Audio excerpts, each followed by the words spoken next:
Well, the breaking news tonight is about the collapse of Paul Manafort's cooperation with Special Prosecutor Robert Mueller, and it raises the question of a possible presidential pardon for Paul Manafort, because if Paul Manafort is a rational actor, and that's a big if, but if Paul Manafort is a rational actor, the only reason to stop cooperating with Robert Mueller is that he has been promised a pardon by President Trump.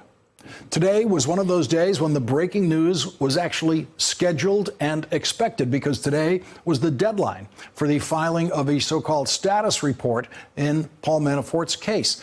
This is a report in which both the prosecution and the defense explain to the judge where the case stands before Paul Manafort is to be sentenced. That status report was filed this evening, and the shocker came on the second page, where the special prosecutor says, after signing the plea agreement, Manafort committed federal crimes by lying to the Federal Bureau of Investigation and the special counsel's office on a variety of subject matters. The government will file a detailed sentencing submission to the probation department and the court in advance of sentencing that sets forth the nature of the defendant's crimes and lies, including those after signing the plea agreement herein. As the defendant has breached the plea agreement, there is no reason to delay his sentencing herein. Manafort's lawyers then responded on that same page of the status report, saying, after signing the plea agreement, Manafort met with the government on numerous occasions and answered the government's questions. Manafort has provided information to the government in an effort to live up to his cooperation obligations. He believes he has provided truthful information and does not agree with the government's characterization of that he has breached the agreement.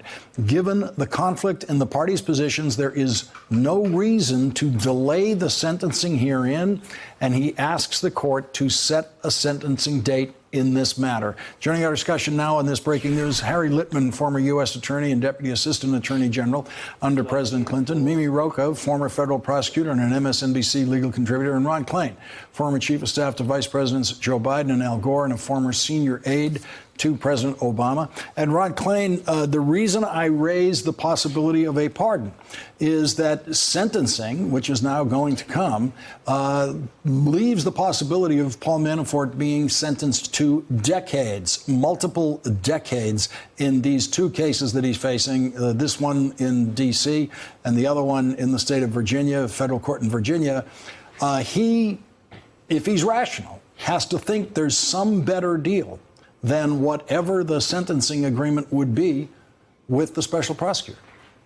Yeah, I mean, I think it's a hard choice, but it's possible that the person who was in charge of President Trump's campaign combined the ethics of the Godfather with the execution of the Three Stooges, and he just bumbled his way into this disastrous result.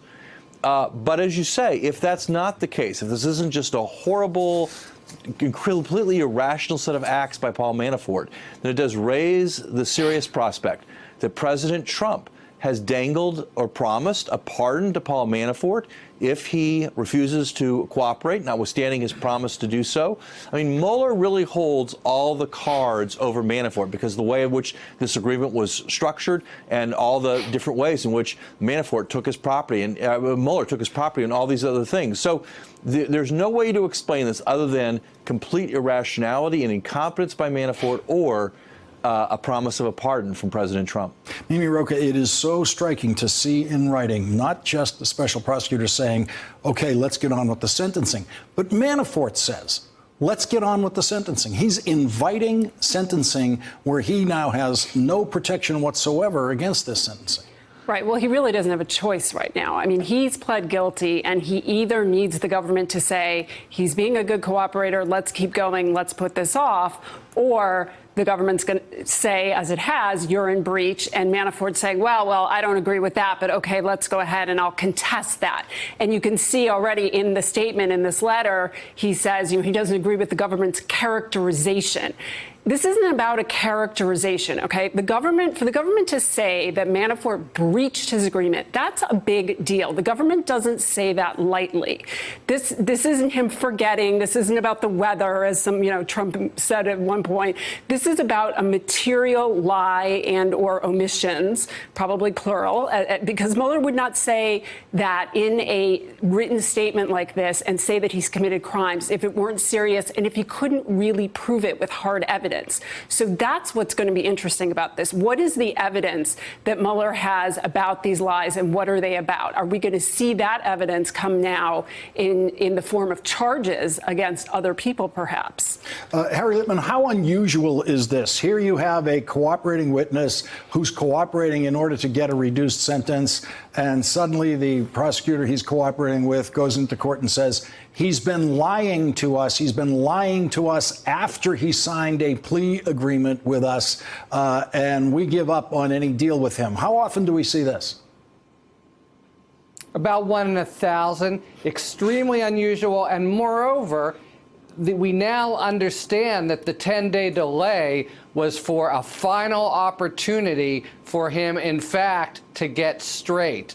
That has to have been the reason for that very brief delay. They said, we know you're lying. This is really it.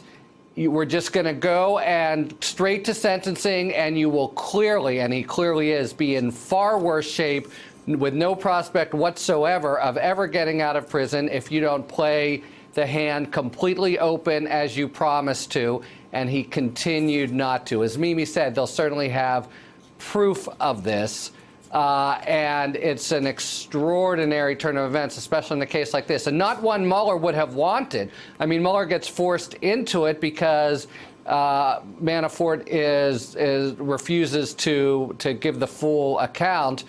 His case gets hurt somewhat as well. But it's an extraordinary turn of events. It's, as Ron says, either incredibly irrational or a pardon in hand, which would be problematic for a welter of reasons. Harry, can we see anything in this development that tells us anything about how the new acting Attorney General Matthew Whitaker might be handling this case?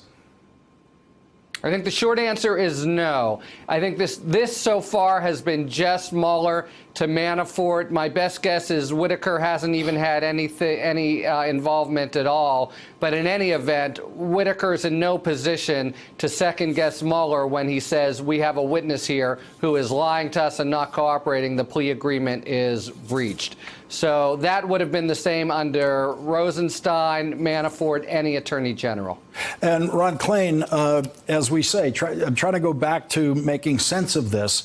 The pardon is the only other way that I can see in the available options for Manafort to get something other than a terribly burdensome sentence. Yeah, I mean, unless Donald Trump pardons Paul Manafort, he will spend the rest of his life in jail. That is almost certainly the outcome of this filing tonight. I mean, we could be surprised, but it seems incredibly likely that he will get a very severe sentence if, indeed, Robert Mueller can prove, as he says he can, that not only did he commit the crimes for which he's pled guilty, but he's committed additional crimes since then.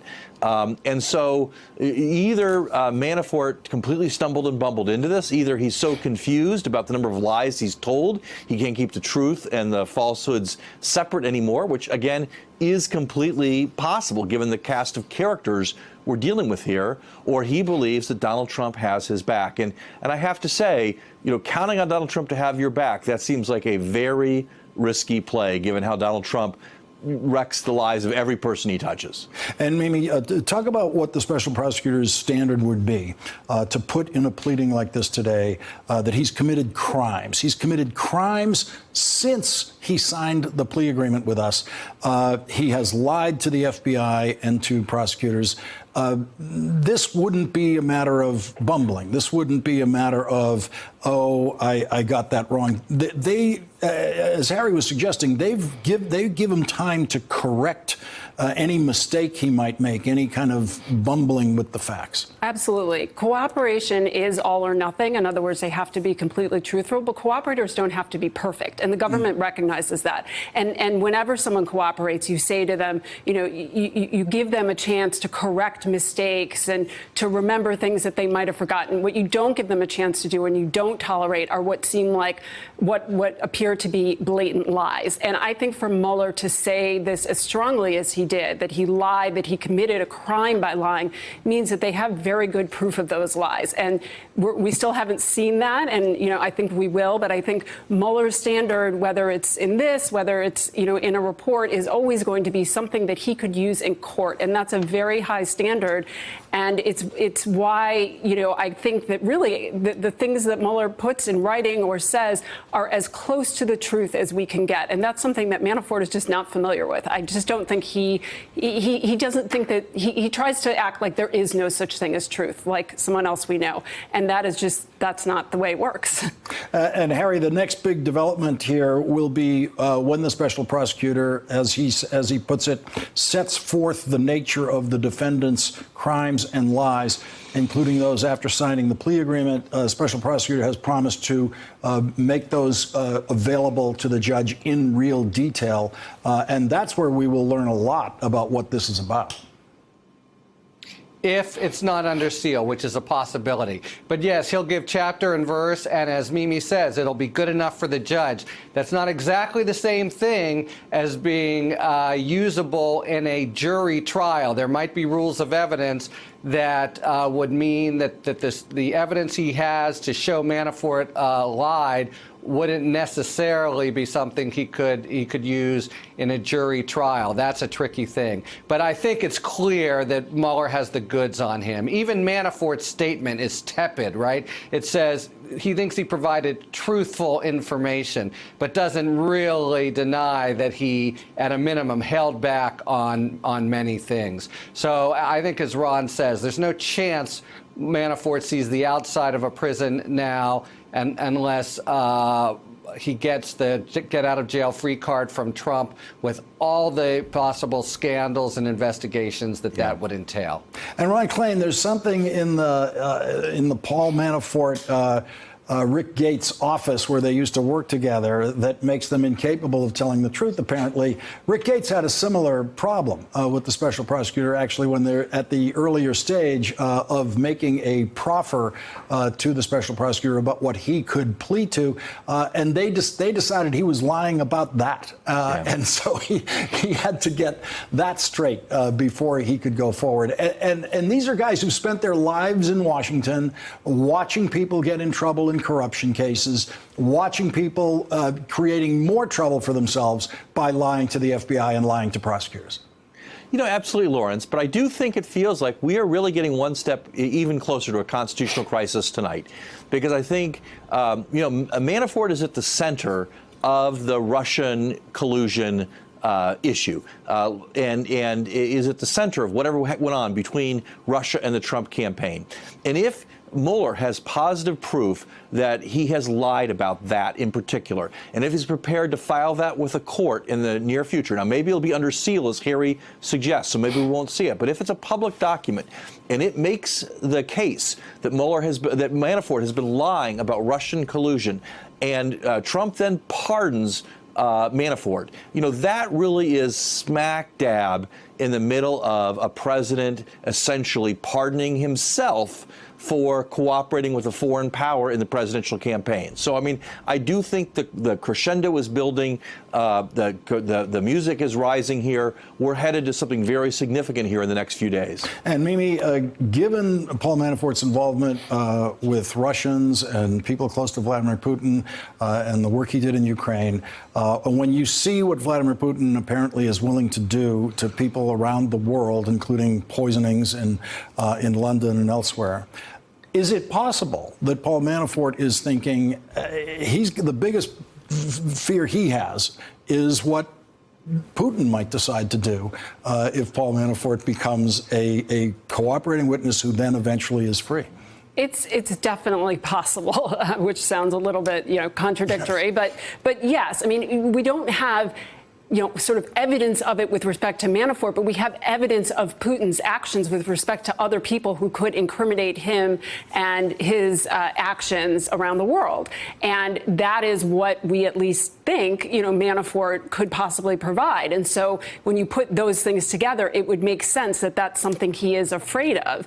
And that goes to Ron's point about if Trump then pardoned him knowing that, or, knowing what Manafort could provide, knowing that he's not cooperating, because of fears of retaliation by the Russians, it's just a really dirty, bad, ugly situation. You can call it a constitutional crisis, but it stinks on so many levels, beyond the Constitution. It's just something we don't want in this country. We want to find out the truth.